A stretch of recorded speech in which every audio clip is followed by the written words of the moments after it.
I am seeking small modification my Lord's. हाँ बताइए ना। काफी आपको मिल ना, काफी मिलेगी। My lord has observed in lecture RP1 page number 16, my lord. RP1 is the order.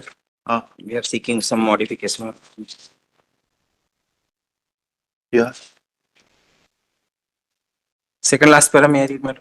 However, it is submitted that no review DPC is conveyed till date and that the causing anxiety and denial of legit हाँ benefit of petitioner who is a retired senior citizen.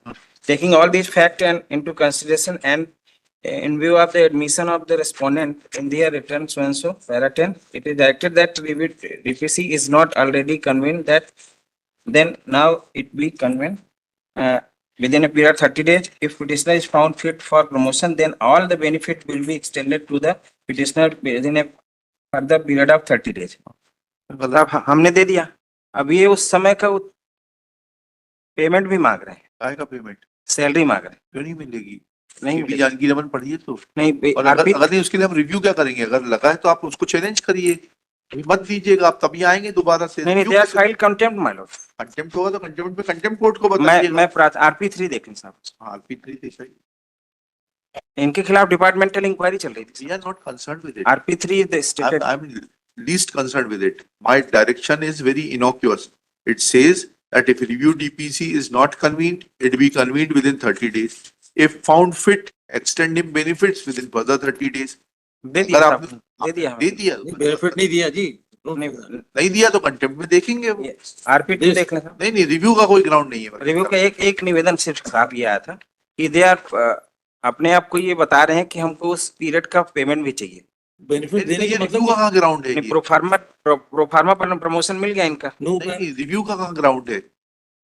Review का ground कहाँ है? ये review का कहाँ है बताइएगा ना थोड़ा सा। 1974 ऑर्डर 41 रूल 27 लागू होता है ना, बताइएगा क्या है? कंटेम्प्ट में ये दे आर अपोजिंग दैट, मतलब कि उनका कहना है कि दे पर ये स्पेसिफिक RP3 साहब, RP3 में 20/5/1974 का जो सर्कुलर है इसमें लिखा है साहब कि रिटर्न में है नहीं कहीं भी कि डी चल रही है, डीपीसी के सामने प्रोड्यूस नहीं किया। अगर डी चल रही होती तो सील कवर प्रोसीजर अडॉप्ट होता है। मतलब your lordship please see the conduct of the respondents. नहीं वो कंडक्ट दिखाई दे रहा है। Even in the contempt they ask time to, we are not concern. Contempt मेरे सामने नहीं। ऑर्डर 47 रूल 1 का ग्राउंड बता दीजिए बस, नहीं तो कितनी कॉस्ट पे खारिज करना है ये भी बता दीजिए। सर एक पेज नंबर RP2 देख लें साहब। कॉस्ट तो बताइए, 100 देख लीजिए। निवेदन देख लें साहब, बस RP3 देख लें साहब। जिसने लगाई है ना उससे कॉस्ट वसूल करिएगा। एक सर्कुलर है साहब इसमें। हाँ RP3 साहब, RP3 हाँ क्या लिखा है उसमें? पैरा 1974 का सर्कुलर है। हाँ, पैरा 2 के 4 लाइन पढ़िए ना। जिस तारीख से उससे अब प्रश्न ये उपस्थित हुआ है, यही है ना पैरा 2? यही पढ़ना है ना। जिस पद पर उपयुक्त पैरा में उल्लेखित व्यक्ति को पदोन्नत किया गया है उससे उच्च पद पर पदोन्नत के लिए यदि कम से कम सेवा की अवधि अनिवार्य रखी गई है तो उस व्यक्ति को की सेवा किस तारीख से गिनी जाएगी, इस संबंध में यह निर्णय लिया गया है। विभागीय जांच के दौरान उससे कनिष्ठ व्यक्ति को जिस तारीख में पदोन्नत किया गया उसी तारीख से वरिष्ठ व्यक्ति की सेवा की गिनती उपयुक्त प्रयोजन के लिए भी की जाए। दूसरा निर्णय यह लिया गया है कि पैराग्राफ 1 में उल्लेखित श्रेणी के शासकीय सेवकों के वेतन निर्धारण के लिए जिस तारीख से उससे कनिष्ठ व्यक्ति को पदोन्नत किया गया है उस तारीख से उसे भी पदोन्नत मानकर उस तारीख के बाद की अवधि की वेतन वृद्धियों के लिए गिनी जाए, किंतु जितनी अवधि में उस व्यक्ति ने उस पद का कार्य वास्तविक रूप से नहीं किया उस अवधि का उसको बकाया पाने की पात्रता। उसके बाद केवी जानकी रमन आ गया 1974 के बाद 1990-91 में केवी जानकी रमन आ गया। अब can this court supersede the judgment of Supreme Court in the light of your circular? and the admission is there in the return. छोड़िए ना साहब, आप क्यों नाराज हो रहे हैं? नहीं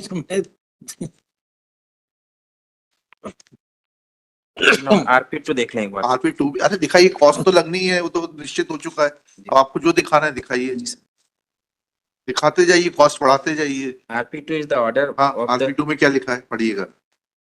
राज्य शासन in compliance of my Lord's order. हाँ एतद द्वारा अधीक्षण यांत्रिक ग्रामीण यांत्रिकी सेवा से मुख्य अभियंता के पद पर पदोन्नत समिति की बैठक दिनांक 7/7/2010 की पुनर्विचार बैठक दिनांक 26/6/2024 के अनुशंसा एवं प्रशासकीय अनुमोदन के परिप्रेक्ष्य में श्री आर के तिवारी अधीक्षण यंत्री वर्तमान में सेवानिवृत्त को मुख्य अभियंता के पद पर पुनरीक्षित वेतनमान ₹700 ग्रेड पे ₹8900 में स्थानापन्न रूप से उनके कनिष्ठ श्री पी डी खैरा की पदोन्नति दिनांक 7/9/2010 से कार्य नहीं वेतन नहीं के सिद्धांत पर आधार पर प्रोफार्मा पदोन्नति प्रदान की जाती है। But they are trying to तो क्यों नहीं किया आपने रिव्यू डीपीसी? कब ये एग्जोनरेट हो गए थे? इन रिप्लाई के साथ R1 लगा है साहब मेरा R1 इन ओरिजिनल पिटीशन में। हाँ, ओरिजिनल पिटीशन भी देख लेंगे। R1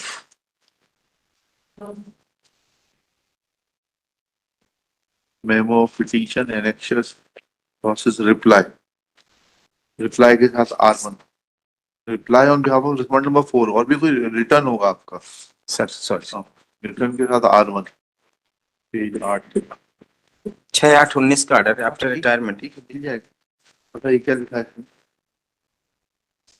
ये पैरा एक पढ़ देता हूँ शुरू का, फिर लास्ट में साहब। श्री आर के तिवारी अधीक्षण यंत्री ग्रामीण यांत्रिकी सेवा मंडल रीवा द्वारा अधीक्षण यंत्री चंबल संभाग मुरैना के पद पर पदस्थी के दौरान निर्माण कार्यों का त्रुटिपूर्ण निरीक्षण किया जाकर CRC जाटव तत्कालीन अनुभागीय अधिकारी के विरुद्ध अनियमित कार्यवाही किए जाने के फलस्वरूप तथा अपने पदी दायित्व का निर्वहन नहीं किए जाने के कारण मध्य प्रदेश शासन स्वयं सेवक के ज्ञापन क्रमांक 19/5/15 द्वारा श्री तिवारी को मध्य प्रदेश सिविल सेवा स्वयं सेवक के नियम 16 के तहत कारण बताओ सूचना पत्र जारी किया जाकर प्रतिवाद चाहा गया। मतलब साहब नेक्स्ट पेज में देखेंगे साहब, इनके खिलाफ विभागीय जांच हुई थी साहब। फिर क्या हुआ? Second last para next page में। हाँ पढ़िए ना।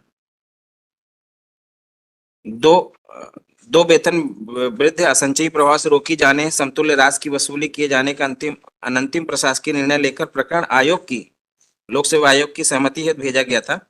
आयोग द्वारा प्रकरण से संबंधित अभिलेखों के परीक्षण के उपरांत दिनांक 10/1/18 द्वारा विभाग को अभिमत दिया था कि श्री आर के तिवारी दिनांक 21/11/17 को सेवानिवृत्त होने से श्री तिवारी को अब कोई वेतन वृद्धि देय नहीं होगी।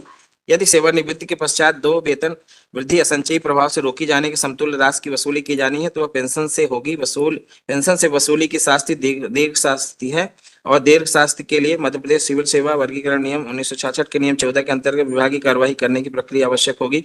आयोग के पत्र दिनांक 10/1/18 द्वारा दिए गए अभिमत के आधार पर विभाग द्वारा प्रकरण का पुनः परीक्षण करने पर पाया गया कि श्री आर के तिवारी द्वारा निरीक्षण टीप में तकनीकी स्वीकृत की राशि ₹1.35 लाख एवं अभिमत में तकनीकी स्वीकृति की राशि 1.68 लाख का उल्लेख किया गया, जो एक लिपिकीय त्रुटि है। इससे शासन को कोई शासकीय धन की हानि नहीं हुई है।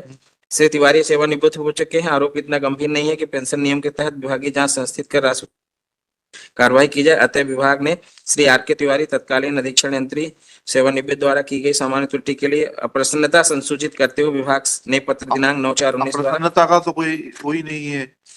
अप्रसन्नता तो वैसे ही जैसे कि हम आपके आचरण के ऊपर कई बार दिन में करते हैं, तो क्या निकलता है? ना आप डिप्टी गवर्नमेंट एडवोकेट बन जाते हैं, ना आपकी तनख्वाह रुकती है। क्या करना क्या है? Shri Manas Mani Verma, Learned Counsel for the review petition. This review petition is filed being aggrieved of the order dated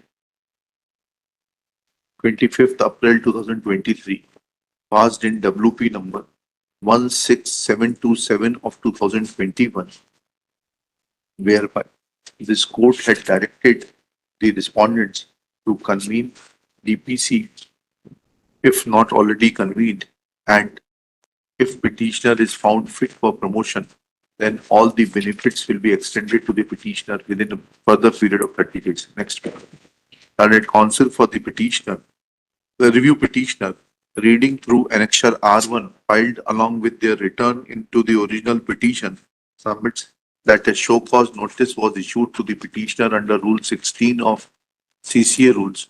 Full stop. Reply was received. Proposal was sent to inflict penalty of stoppage of 2 increments, but and opinion was sought from the Public Service Commission. Full stop. Public Service Commission opined that since petitioner stood retired on 30/11/2017, therefore no